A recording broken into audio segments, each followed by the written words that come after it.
My name is Samantha. I'm 38 years old, born and raised just outside of Springfield, Missouri, in a quiet little town where people kept their heads down and worked hard for what they had. I didn't grow up believing in fairy tales or soulmates. Life never gave me a reason to. My mother raised me on her own, juggling 2 jobs just to keep the heat running in winter. And from her I learned early that love is fragile, but responsibility isn't. It's the one thing you carry no matter how heavy it gets. My first marriage ended in silence and betrayal. I found out about his affair a week before our 7th anniversary, no kids between us, only broken trust and a quiet promise to myself that next time I gave my heart, it would be to someone who saw me fully and treated that love with care. Then I met Daniel. He was different, not perfect, but real. He had a sadness in his eyes that mirrored something in mine. His wife had died in a car accident 2 years earlier, and he was raising 2 kids alone, Tyler, who was 9, and Maya, just 5. He never asked me to become their mother. He didn't push, didn't rush. But I saw what he was carrying, and I saw those kids, especially Maya, clinging to her blanket at night and crying softly for someone who would never return. Something in me shifted. I didn't step in because it was expected. I stepped in because I wanted to. I believed that love wasn't defined by biology. It was about presence, patience, and consistency. I told myself if I gave them all of that, they would see me as more than a woman their dad married. I believed I could be their mother for real. When I moved in with Daniel, I left behind a small apartment that had become a symbol of loneliness more than independence. I traded quiet evenings alone for school lunches, forgotten socks under the couch, and the sound of little feet running through the hallway at 6 a.m. The house wasn't big, just a modest 3-bedroom in a quiet suburban neighborhood with trimmed lawns and neighbors who waved from their driveways, but it was warm, full of life, and for the first time in years I felt like I was exactly where I needed to be. At the beginning it was hard. Tyler barely spoke to me, and when he did it was short and cautious, like every word was a test. Maya was more open, maybe because she was younger, or maybe because she missed having a woman around. She'd sit beside me at night while I folded laundry, humming little tunes or asking questions about my hair, my earrings, my favorite color. Those moments felt like seeds being planted, slow and fragile but full of promise. I didn't try to replace their mother. I knew that would be cruel, and besides, I wasn't competing with a person. I was up against a memory, one they had frozen in time. Perfect and untouchable. Instead, I focused on being present. I drove them to school every morning, even on the days when I had work at 8 and the traffic stretched for miles. I packed their lunches with little notes tucked inside, sometimes a joke, sometimes just a simple, "You've got this." I sat through school plays where Tyler barely said 2 lines but still clapped until my hands stung, and I learned how to braid Maya's hair even though it took me dozens of tries before she said it looked right. Money wasn't easy in those years. Daniel worked as a delivery manager for a local chain, and I picked up shifts at a diner 3 towns over. But we managed. We skipped vacations and settled for camping in the backyard. We couldn't afford the newest gadgets, but made up for it with weekend pancake breakfasts and movie nights on the living room floor. And slowly, things changed. Tyler started waiting by the door when I got home late, pretending it was just coincidence, but his eyes always flicked to the clock like he'd been watching it. Maya stopped asking, "Can I call you Sam?" and one day just said, "Mum," like it had always been that way. I still remember the first Mother's Day we spent together. Maya gave me a handmade card with glitter smeared across the front and the words, "Thank you for being my safe place," written in messy handwriting. Tyler didn't say much but gave me a keychain with the words, "Bonus Mom," engraved on it. I kept it on my keys for years. That day I cried in the laundry room, not because I was sad, but because it finally felt real. I wasn't just living in their house or loving them from the sidelines. I was part of something, a mother in all the ways that mattered. We had a rhythm, a routine, and even though it wasn't perfect, it was ours. I knew Tyler liked his eggs scrambled, not fried, that Maya hated the sound of thunder and needed to sleep with the hallway light on during storms. I knew how they liked their bedtime stories and what songs made them smile when they were having a bad day. I knew how to calm them down, how to help them study, how to make them laugh, and in return I believed they knew me, saw me, trusted me. Those years felt like building a house brick by brick, with no blueprint and no shortcuts. It wasn't flashy or glamorous, but it was filled with love, and I thought, maybe for the first time, I had found something unshakable. I thought I had proven that family wasn't about matching DNA or sharing a last name, but about showing up every single day, especially when it was hard. I didn't need to hear thank you every time I picked up a sock or wiped a tear. I just needed to know that what I was doing mattered to them as much as it mattered to me. Looking back, I can see the little cracks, the signs that maybe I had built something beautiful, but also something fragile. It's funny how when you're in the middle of it, you miss those details. You think one sarcastic comment is just a teenager being moody, one eye roll is just a phase, one skipped dinner is just homework stress. You don't see the shift until it's too late, until the walls you spent years building begin to feel like they're closing in, and the people you love most stop seeing you as the person who held it all together. But in those early years, I didn't see any of that. I only saw two children who had once been broken, learning how to trust again. I saw a man trying to do his best after loss, and I saw myself, finally part of a family finally needed. I told myself this was worth it, that every hard day was proof of love, and every small victory was a reason to stay. I believed in them, I believed in us, and I believed that no matter what came our way, we'd face it together. That belief for a long time was enough. The changes didn't happen all at once, they came slowly, like the way summer fades into fall, a little cooler each morning, a little darker each evening, until one day you realize you're wearing a jacket and don't remember when the air stopped being warm. Tyler was the first to pull away. He was 16 then, tall and quiet with headphones always in his ears and a phone constantly in his hand. He used to sit at the table for breakfast, barely saying anything, but at least he was there.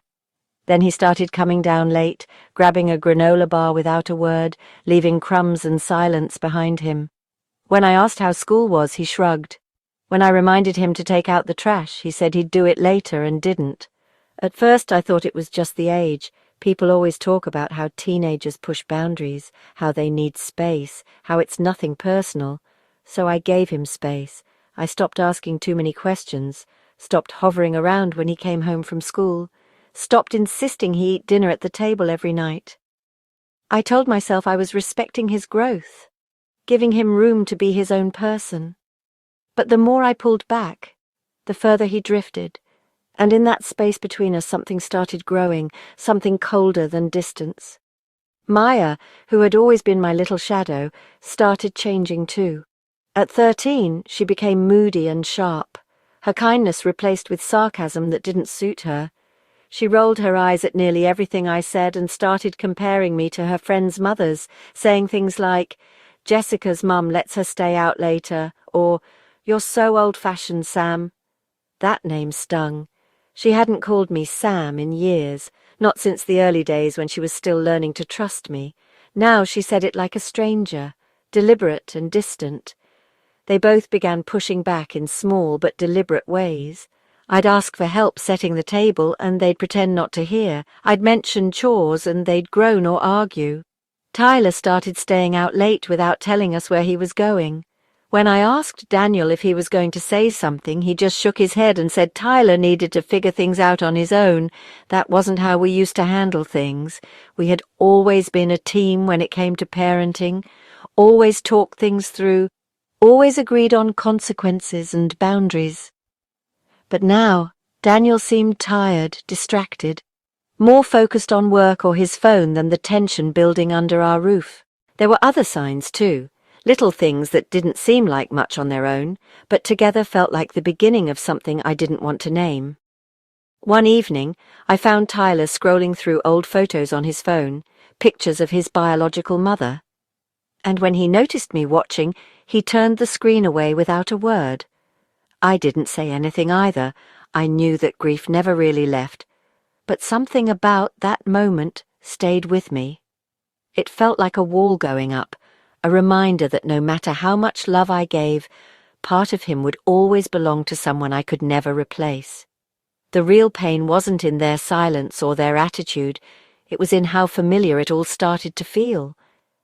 I had been here before, in another house with another man, slowly shrinking to fit into a space that no longer wanted me. I told myself this was different, that we were family, that bonds built over years couldn't just dissolve because of a few hard months. But the laughter had faded, the shared meals had turned into isolated routines, and even Daniel had started responding to my concerns with sighs instead of solutions. One night, after another silent dinner where Maya barely looked up from her phone and Tyler answered every question with a grunt, I stood in the kitchen doing dishes and realized I felt alone, truly alone. Not just physically, but emotionally, like I was living with 3 people who used to need me and now didn't know what to do with me.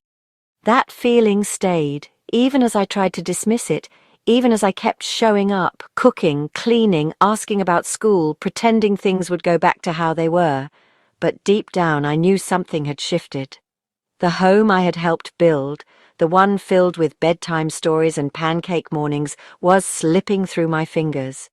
And the worst part was, no one else seemed to notice. Or if they did, they didn't care. I had once believed that love was enough to keep us together, that consistency and effort could bridge any gap. But now, it felt like I was the only one still trying to hold the pieces in place. It happened on a Thursday night, one of those evenings where everything felt just a little off. Daniel was working late, the house was quiet except for the low hum of the dishwasher, and I was sitting on the couch waiting for Tyler to come home.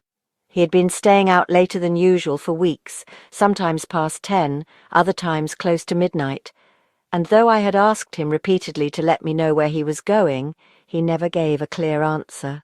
That night, the clock ticked past 11, then 11:30, and just as I was about to call him for the 3rd time, I heard the front door open.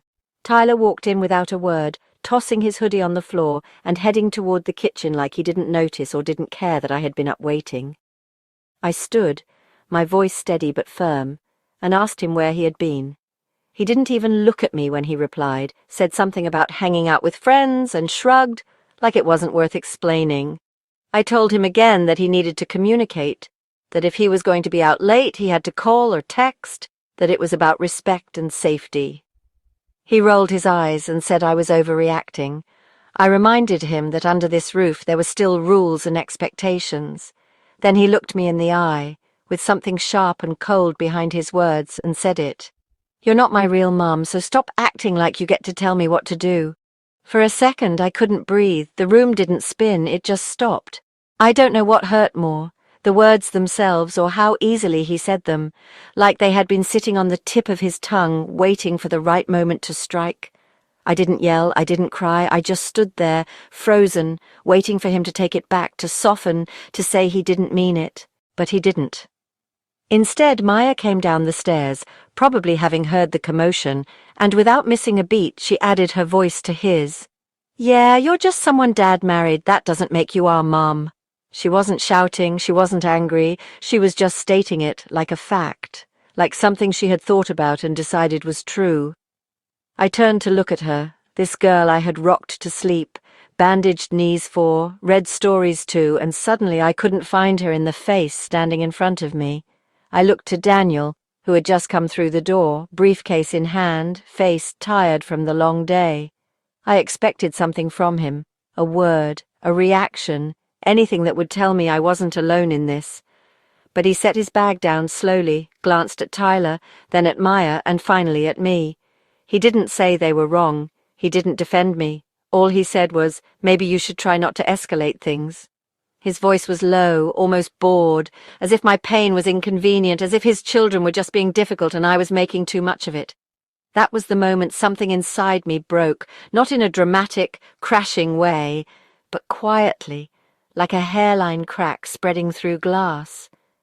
I had given so much of myself to this family, molded my days and my identity around the idea that I was their mother, that love and effort would always be enough to make that true, and in just one moment that belief was shattered.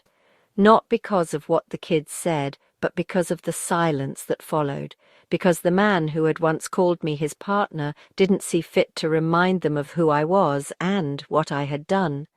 I didn't sleep that night. I sat in the living room long after everyone had gone to bed, surrounded by photos of birthday parties and holidays, drawings Maya had made me, thank you notes from school teachers, reminders of the years I'd spent pouring myself into a role that was now being erased.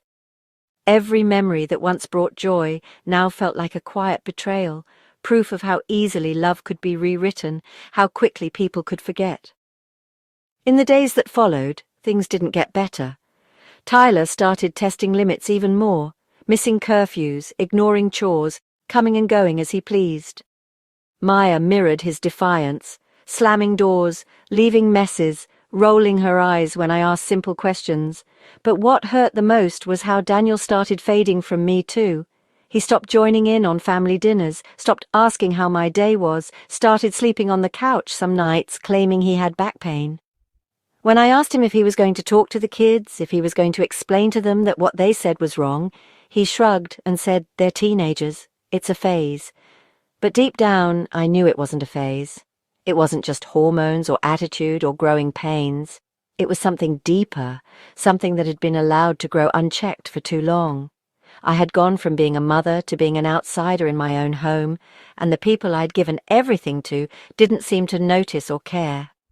One afternoon I came home to find the kitchen a disaster, dishes piled high, juice spilled across the counter, cereal boxes open, crumbs everywhere. I called Maya in and asked her calmly to clean up after herself. She didn't even look up from her phone, just muttered, "Why don't you do it? You're the one who always wants everything perfect." I stood there for a moment, trying to find words that wouldn't come out as a scream, and before I could respond, Tyler walked in, tossed his backpack onto the table and said, "Seriously, why are you always trying to control everything? You're not even our mom." Then Daniel, standing by the sink, scrolling on his phone, spoke without looking at me. Maybe they have a point. His voice was soft, casual, as if what he said wasn't tearing me apart. That sentence didn't come with shouting or venom. It came with the kind of calm that only shows up when someone has already made up their mind. He didn't see me as their mother. He didn't see me as anything more than a woman who had filled a role that was no longer needed. That was the moment I knew I was done. I didn't cry, I didn't plead, I didn't ask them to reconsider or remind them of the things I had done, the sacrifices I had made. I simply stood there, nodded once, and walked upstairs to sit in the quiet of my room. For the first time since entering that house, I didn't feel responsible. I didn't feel obligated. I felt clarity. If I was not their mother, then it was time I stopped pretending to be. I had played that role with everything I had, and now that role had been stripped from me, I saw no reason to keep acting like it belonged to me. After that day, something shifted in me, not in anger, not out of spite, but with the quiet certainty of someone who had finally seen the truth for what it was. I stopped reminding Tyler about his homework, stopped picking up Maya's socks from the hallway floor, stopped making dinner before anyone got home. If they wanted to eat, they could figure it out. If they missed the bus, they'd walk. If they needed clean clothes, the washing machine wasn't locked. I didn't slam doors or raise my voice. I didn't give long speeches or explanations. I simply stepped back, and for the first time since becoming part of their lives, I chose myself. At first, they didn't seem to notice. Tyler still left his dirty dishes in the sink and walked past me like I was a coat rack. Maya still rolled her eyes when I asked her to lower the music blasting from her room. They laughed louder at the dinner table when Daniel was home, ordered takeout together on nights I didn't cook, and acted as if I were just a ghost moving through the same space. Daniel said nothing. Maybe he thought this was a phase too, some petty rebellion that would pass. He didn't ask why I no longer left notes in their lunch bags or why I stopped folding their laundry. He just let the silence grow. But slowly, the consequences began to appear. The sink stayed full, dishes stacked on dishes, crusted with food no one wanted to clean. Maya wore the same pair of jeans 3 days in a row, until finally she asked where her favorite ones were, and I answered without looking up, "Wherever you left them." Tyler missed the bus twice, and when he called Daniel to ask for a ride, Daniel was already at work and couldn't leave. That day, Tyler had to walk over 2 miles to school in the cold, and when he got home he slammed his bedroom door so hard it shook the walls. Still, I said nothing. The energy in the house began to shift. Without me doing the invisible work, the comfort they were used to started to disappear. There were no more stocked snacks in the pantry, no fresh fruit cut and waiting on the counter, no toilet paper magically replaced in the bathrooms. I watched them begin to scramble, fumble through routines they never realized I'd built for them. Maya burned a grilled cheese sandwich so badly the smoke alarm went off. Tyler tried to wash his favorite hoodie and turned the whole load of laundry pink. It wasn't about revenge. It wasn't about proving a point. It was simply that I was done carrying a weight that was never appreciated. They started arguing more, Maya blaming Tyler for leaving the milk out, Tyler blaming Daniel for forgetting to sign a permission slip. Daniel started coming home later, more distracted, his face tight with frustration, his voice sharper than usual. One night he asked if I could help Maya with a school project, and I just looked at him and said, "She's 13, she'll manage." He didn't push. I think he was starting to understand what life without me truly looked like, not just the inconvenience, but the hollow space I used to fill. It took about 2 weeks for the house to stop functioning the way it used to. The routine I had held together with quiet effort and consistency began to unravel. The kids were late for school more often. Meals were skipped, laundry piled up. The house no longer felt like a home. It felt like a space filled with noise and blame and exhaustion. And I stayed on the outside of it all, watching with a calm detachment that surprised even me. I wasn't happy, not in the way people assume you feel when you finally stop giving more than you receive. I wasn't triumphant or smug. I was just tired of being the one who kept showing up, even when I was being pushed away, tired of explaining what it meant to be respected, to be seen, to be valued. I had spent years loving those kids like they were my own, not for recognition, not for praise, but because it felt right, because that's who I was. But when someone tells you they don't see you, don't need you, don't accept you, eventually you stop offering them pieces of yourself. The quiet grew heavier each day, not just in the lack of words, but in the absence of warmth, in the way no one said goodnight anymore, in the way we moved through the same rooms like strangers passing in public. I knew that they had expected me to fold, to apologize, to come back to the role they no longer respected, but still wanted fulfilled. But I didn't. I couldn't. Once the curtain had been pulled back, once the illusion of family had been broken, I couldn't keep pretending that love alone could fix what had been broken by indifference. I stopped looking for signs of change, stopped hoping that one of them would knock on my door and say they were sorry. I let go of the fantasy that they would suddenly remember who I had been to them, how many birthdays I had planned, how many nights I had stayed up with Maya when she had a fever, how many games I had driven Tyler to, even when I had work in the morning.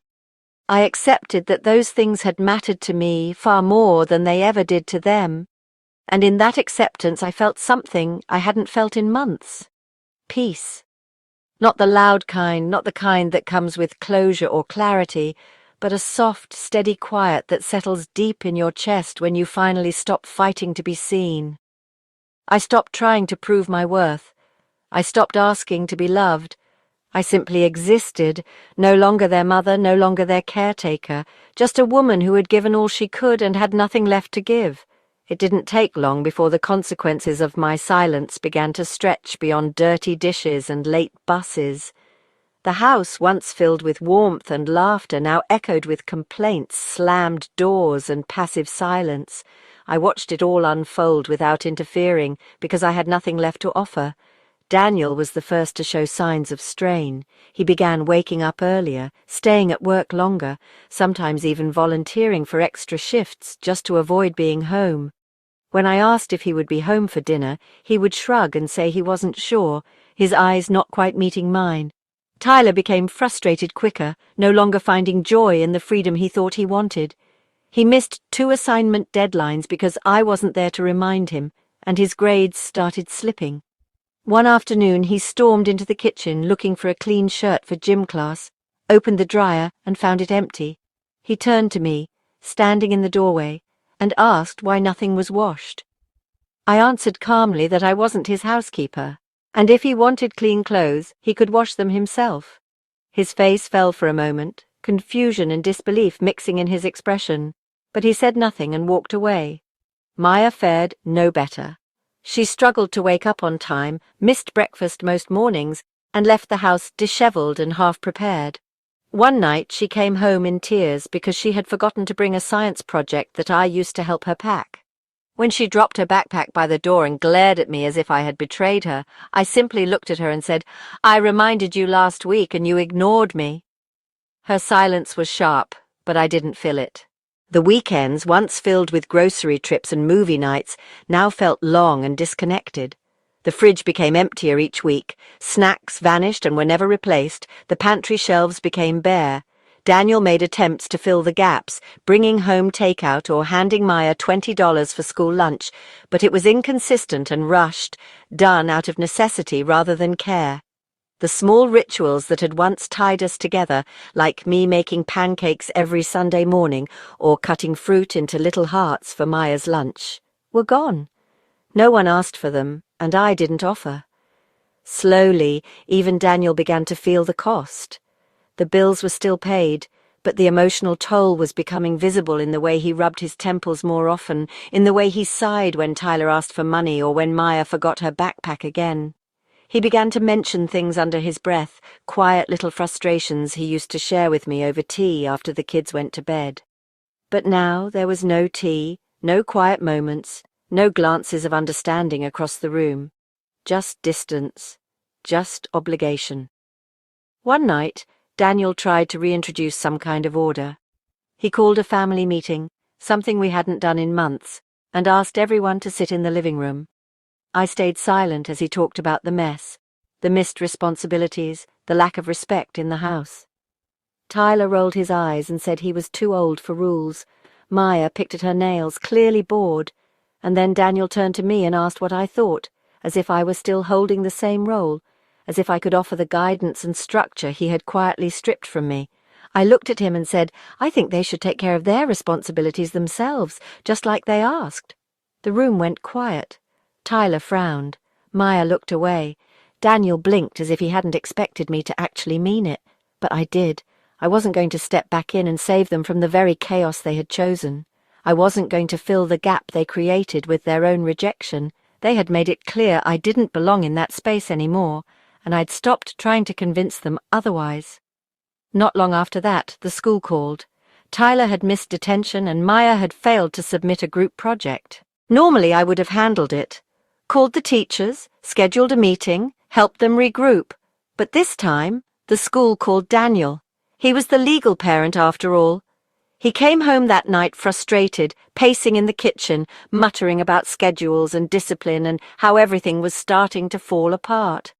I listened from the living room, folding my own laundry in silence. When he finally turned to me and asked, "Can you please just help out a little?" I paused. I met his eyes and said, "I did help for years, and when they decided I wasn't their mother, you didn't say a word." He didn't respond, just stood there in the kitchen, still and quiet. Maybe he hadn't expected to hear it out loud. Maybe he thought I'd always be the one who kept giving no matter what. But I was done giving to people who didn't want what I had to offer. After that, I could feel his resentment growing. He wasn't used to seeing me this way, calm but detached, present but no longer involved. The house was still standing, the lights still turned on, the floors still clean, but it wasn't home anymore. It was just a place we all passed through, each of us carrying our own silence. In the evenings, I began to take long walks by myself, sometimes driving to the edge of town and sitting near the water, just watching the sky change colour. I thought about the woman I had been when I first moved in, hopeful, eager, ready to be part of something meaningful. I thought about how hard I had tried to love them the way I believed a mother should love her children. And I thought about the slow unravelling of it all, not caused by one big moment, but by 1,000 small dismissals, 1,000 quiet rejections. They thought I would never stop. They thought I would always be the safety net. But even safety nets wear thin when they're taken for granted too long. I had once believed that love could hold everything together. Now I knew that love, without respect, only leaves you empty. and I refused to stay empty. Not for them, not anymore. What came next wasn't just emotional distance, it was something uglier, something I hadn't expected from the children I once tucked in at night and kissed on the forehead before turning off the lights. The tension in the house had hardened into something hostile. Tyler, once withdrawn and silent, now spoke with sharpness in every word. Maya, who had been moody before, began to act out in ways that no longer seemed like ordinary teenage rebellion. At first it was small things, doors left open in the middle of the night, lights switched on in every room and never turned off, half-empty juice cartons returned to the fridge with no lids, food left out to rot on the counter. Then it became intentional. My favourite coffee mug, the one Maya had once given me for Christmas, disappeared. I found it days later, smashed in the trash can, broken into pieces, hidden beneath old food wrappers, as if someone didn't want me to see what they had done. A few days after that, the charger to my laptop vanished. Then my journal, which I kept tucked safely in the drawer of my nightstand, was found in the bathroom sink, soaked through and unreadable.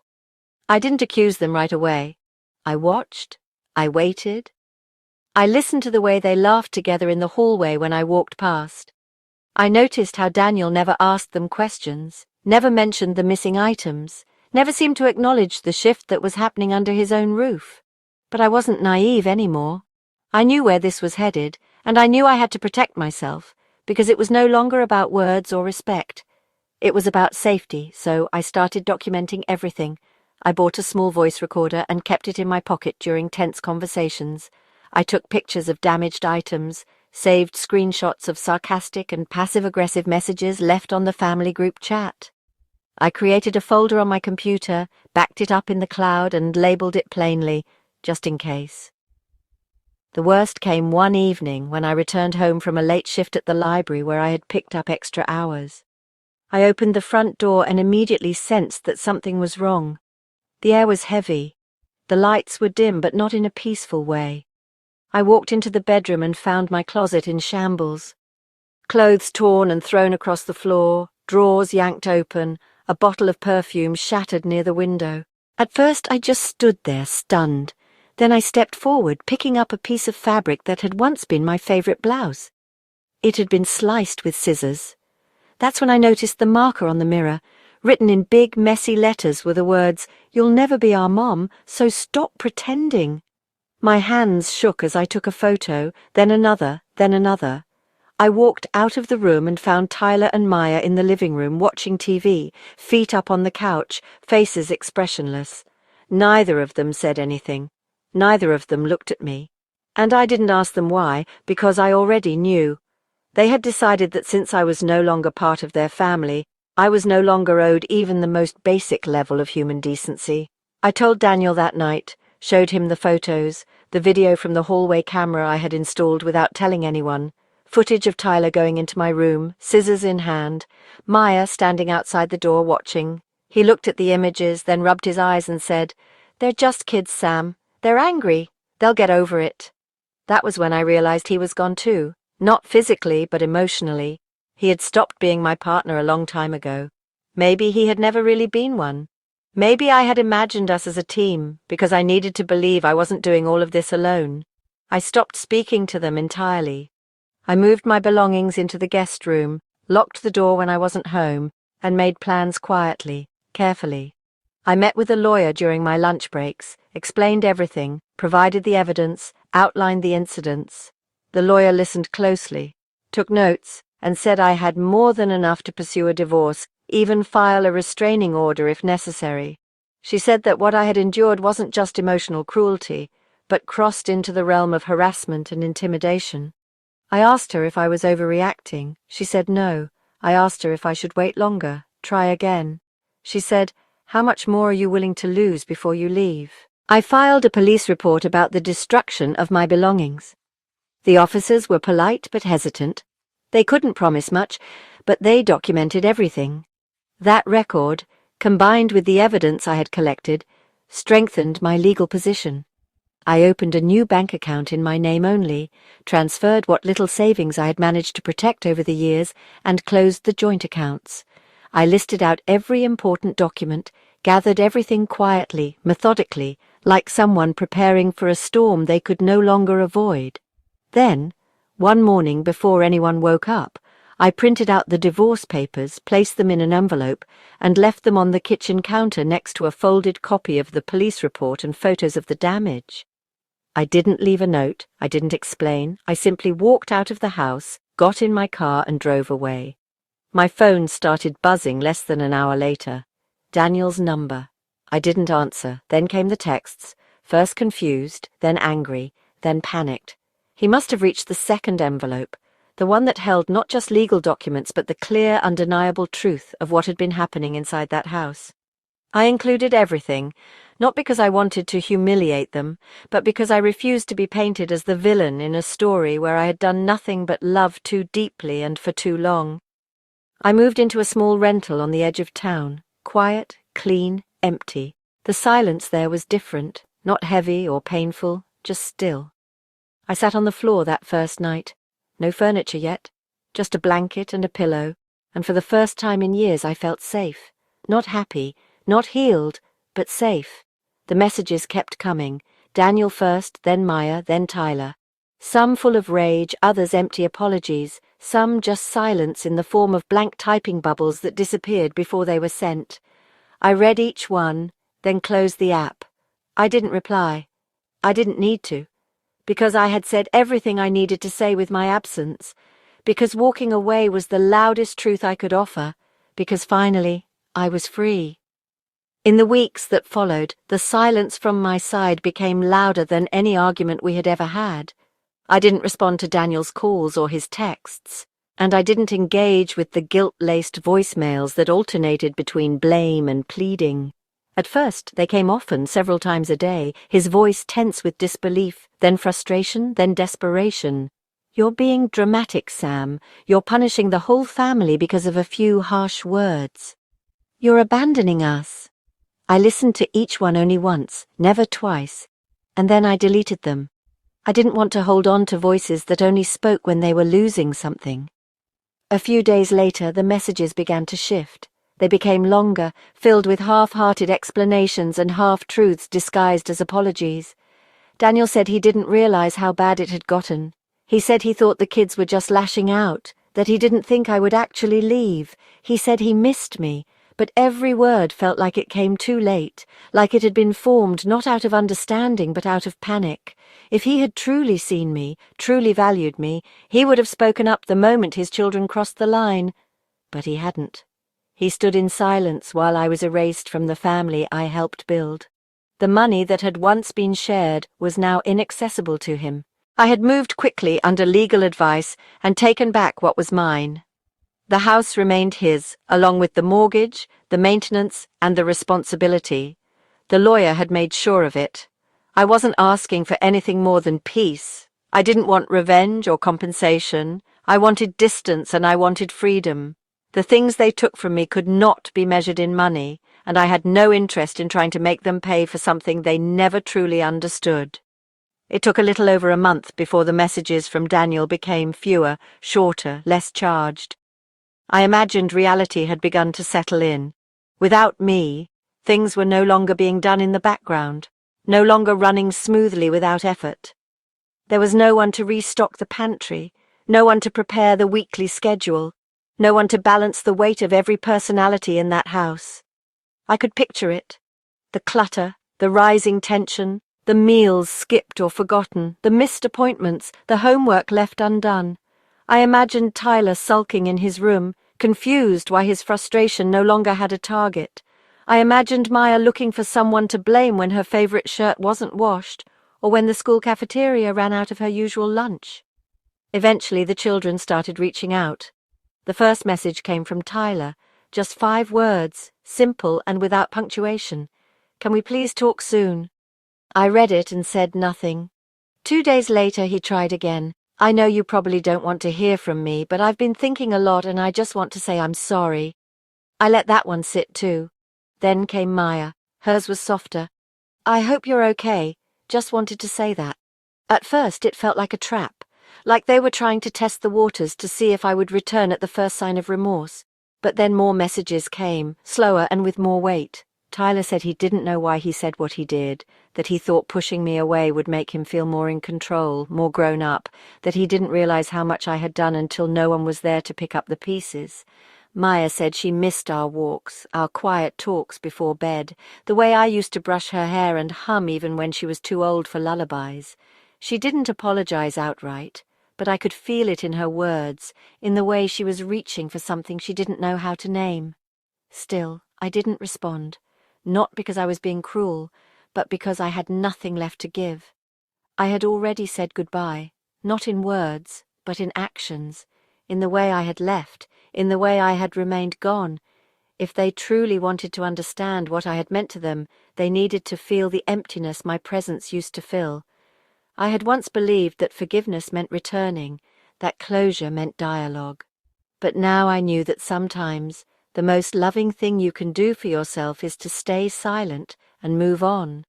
I spent my days rebuilding a life that didn't revolve around their needs. I started painting again, a hobby I had dropped when Maya was young and always needed help with her art projects. I went back to school part-time to finish the degree I had put on hold. I reconnected with old friends, took weekend trips to quiet places, spent long afternoons reading on park benches or walking trails alone. For the first time in years, my time belonged only to me. People asked me if I missed them, and I didn't lie. I missed who they had been, or rather, who I thought they had been. I missed the moments when I believed we were building something real, but I didn't miss the weight of being unappreciated, the burden of giving and giving until I no longer recognized myself. I didn't miss waiting for someone to defend me and realizing that no one would. I didn't miss begging for love that should have been given freely. Eventually, Daniel stopped trying. His last message came one late afternoon. It said, "You were right. I didn't understand what you meant until it was too late. I'm sorry." I didn't reply. Not because I didn't believe him, but because I did. I believed he meant every word, and I believed that his regret was real. But regret does not rebuild what was already torn down. It doesn't erase the years of silence, the quiet betrayals, the cold dismissals of my worth. And it certainly doesn't bring back the woman I used to be, the one who once believed she could love her way into being accepted. I had found peace in the life I created after them. It was quiet and soft and full of small joys, and most importantly, it belonged to me. No one else dictated my worth here. No one questioned my role or diminished my place. I wasn't a placeholder or a background figure. I was myself, whole, steady, and free, and that was worth more than anything I had lost. Time has a strange way of softening things that once felt unbearable, but even as the days passed and my new life took shape, the memories never completely left. They would return in the quiet moments, the kind that slipped between busy hours and crept in during still evenings. Moments when I found an old photo tucked inside a book or caught a glimpse of a child on the street who looked like Maya when she was younger. But they didn't bring sorrow, not anymore. Just a distant ache like a bruise that has healed but never quite disappears. The messages from Tyler and Maya continued, spaced out over weeks, never demanding, just hopeful. Tyler sent a long email one night saying he was struggling at school and didn't know who to talk to. He said he missed the way I used to explain things, how I always stayed calm, how I never yelled even when he pushed me away. He admitted he didn't understand what he had lost until the structure of our home began to fall apart. He didn't ask me to come back. He just said he was sorry and that he hoped I was okay. Maya's messages were shorter but heavier in their own way. She sent pictures of the little notes I used to put in her lunchbox, said she had kept a few of them in her pencil case. She wrote that she had tried to make pancakes by herself but burned them, and it made her think of the mornings when she would sit at the counter, watching me flip each one perfectly, while humming some song she couldn't remember the words to. She ended one message with the words, "I didn't know how much I loved you until I had to miss you." I read them all, quietly, alone, and though they moved me, I didn't respond. It wasn't because I was still angry. I had let go of the anger long before. I just knew that responding would reopen something I had worked hard to close. It would invite questions I no longer owed answers to, stir up hopes that had already been put to rest. I didn't want to undo the peace I had built just to ease their guilt. I wanted them to sit with it, not as punishment, but as understanding, because sometimes the only way to truly appreciate someone is in their absence. Daniel's messages had stopped entirely by then. I assumed he had accepted it, or at least given up. Part of me hoped he had taken the time to reflect, not just on my leaving, but on his silence while I was still there. I never wished him harm. I didn't want their lives to fall apart. I just wanted them to understand that love is not guaranteed, that no one is obligated to keep giving when they're being emptied. I had spent years trying to be enough, trying to earn a place that should have been given freely, and now that I was gone, I hoped they had finally seen that. There was a moment, late one evening, when I considered writing back. Just one message, something small. Maybe I miss you too. Or I forgive you, but I didn't. Not because it wasn't true, but because I knew those words would lead to more, to conversations, to explanations, to expectations. And I wasn't ready to be drawn back into a version of myself I had worked so hard to grow past. Some things, once broken, can't return to what they were, no matter how badly everyone wishes they could. I kept all their messages, saved them in a folder on my phone I titled Reminders. Not reminders of pain, but reminders that I was never invisible, not really. That despite how they treated me, a part of them had seen what I gave, even if they only recognized it after I left, and in some quiet way that was enough. Not to return, not to reopen old wounds, but to remind myself that I had mattered, that my love had left a mark, even if it took time for them to understand it. Walking away from them was the hardest thing I had ever done, not because I still longed for a place in their lives, but because I had built so much of mine around theirs. For years I had structured my time, my decisions, and even my identity around being their mother. I didn't just love them. I believed I was meant to be there, to guide them, to show them what it meant to have someone who stayed even when it got hard. I gave without keeping count, supported without asking for anything in return. And in the end, I left not because I stopped loving them, but because I finally started loving myself. People often confuse strength with coldness. They think if you walk away, it must mean you never cared, that your silence is cruelty, that your boundaries are revenge. But strength is not loud. It doesn't demand attention. Sometimes it looks like quietly removing yourself from a place that constantly asks you to prove your worth. Sometimes it sounds like not replying to messages that only come after you've already left. Strength, I've learned, is choosing peace over chaos, truth over comfort, and dignity over acceptance. There was a time when I believed being a good woman meant enduring. That love meant staying no matter how invisible I felt, that if I was patient enough, gentle enough, loving enough, they would see me, that I could earn my place. But love that has to be earned like a paycheck is not love. It's a transaction, one that slowly drains the soul of whoever keeps giving without receiving. I wasn't their mother by blood, but I was their mother in every way that mattered. I showed up. I stayed. I gave pieces of myself until there were days I couldn't recognize the woman in the mirror. And for a long time, I believed that made me strong. But real strength is knowing when to stop. When they told me I wasn't their real mum, they thought it was just a statement of fact, something cruel thrown out in a moment of anger. But what they didn't understand was that those words didn't make me less of who I was. They only revealed who they had chosen not to see. I had been real in every way, real in the sleepless nights, the endless meals, the gentle corrections, the whispered comfort during storms, the quiet forgiveness after harsh words. They thought being real was about biology, but being a mother is about presence, about showing up when it matters most, and I had done that long after they stopped deserving it. Now, my life is simple, not in the way people describe routines, but in the way peace replaces exhaustion. I wake up without bracing for tension. I go to sleep without carrying the weight of 4 other people's moods.